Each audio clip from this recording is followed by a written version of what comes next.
স্টলে স্টলে সাজানো রয়েছে কোরআন তাফসির, হাদিস গ্রন্থ, সিরাত, ইসলামের ইতিহাস, শিশুতোষ বই, গবেষণামূলক বইসহ বিভিন্ন প্রকাশনার নতুন সব সংকলন। রয়েছে মিশর, বৈরুত ও পাকিস্তান থেকে আনা আরবি, উর্দু বইও। ময়মনসিংহ নগরের টাউন হল চত্বরে চলছে 10 দিনব্যাপী ইসলামী বইমেলা। আগামী 22 নভেম্বর পর্দা নামবে এই বইমেলার। তাই শেষ সময়ে সকাল থেকে রাত পর্যন্ত ভিড় বাড়ছে সব বয়সী পাঠকের। বিশেষ করে বিকেল ঘনাতেই স্টলগুলোতে ইসলামপ্রিয় লেখক, পাঠক ও বুদ্ধিজীবীদের ঢল নামে। পাঠকদের চাহিদা অনুযায়ী রয়েছে আলাদা শিশু কর্নার, সিরাত কর্নার এবং নারীদের জন্য নির্দিষ্ট সময় নারী প্রহর। মেলাটি এখন যেন এক আনন্দমুখর মিলন মেলায় পরিণত হয়েছে। আজকে আমার পরীক্ষা ছিল, আমি পরীক্ষা শেষে বই মেলায় এসেছি। আমি বই মেলায় অনেক বই দেখেছি, আমি সেগুলো কিনবো। বই পড়তে আমার খুবই ভালো লাগে, বিশেষ করে ইসলামিক বই। আমি সেগুলো বাসায় নিয়ে পড়বো। এই যুগে আসলে এই সময়ে আমরা অনলাইন, টিভি, মানে ইউটিউব, বিভিন্ন টিকটক, বিভিন্ন জায়গায় এত বেশি ডুবে যাচ্ছি, বই মেলাতে কিন্তু অত বেশি উৎসাহ হচ্ছে না। আমাদের বেশি বেশি করে বই মেলা করে সবাইকে উৎসাহিত করা উচিত।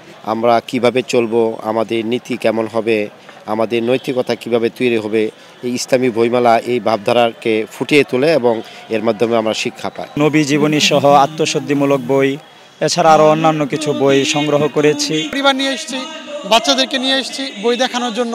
আমরা বইয়ের প্রতি আমাদের বন্ধুত্ব যত বাড়াবো, মনে করি সমাজ তত উন্নত হবে।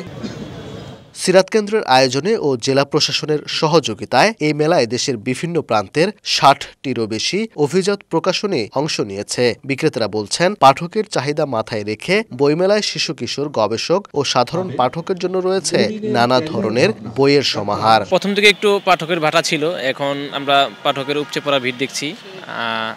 বেচা বিক্রি একটু বেড়েছে আগের থেকে, তো সকল ধরনের কাস্টমার আমাদের এখানে আসছে। মানুষের আত্ম উন্নয়নমূলক বই চাচ্ছে, তার মধ্যে ইতিহাস, সমসাময়িক বিষয়ের উপরে এরকম মানুষ বই খোঁজে বেশি। ইসলাম ধর্মে আপনার যে কবর আযাব, এরপরে জান্নাত সম্পর্কে, এরপরে আপনার দুনিয়াবি যে বিষয়গুলো আছে এগুলোর প্রতি আপনার আগ্রহ বেশি। আমরা এই অঞ্চলের কবি হিসাবে বা লেখক হিসাবে আমাদের জন্য এটা একটা বড় পাওয়া।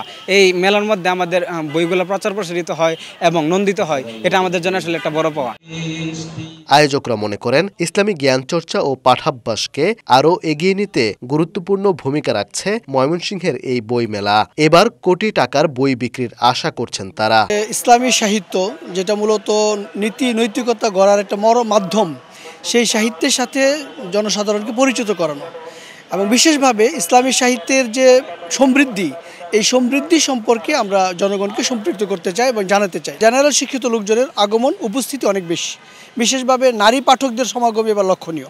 বিজ্ঞান, ইতিহাস, মনোবিজ্ঞান, যুক্তিতর্ক সহ সামগ্রিক বিষয়ের বইপত্র এই মেলায় পাওয়া যাচ্ছে। প্রতিদিন সকাল 10টা থেকে রাত 9টা পর্যন্ত সকলের জন্য উন্মুক্ত থাকছে মেলা প্রাঙ্গণ। ওবায়দুল হক, সময় সংবাদ, ময়মনসিংহ।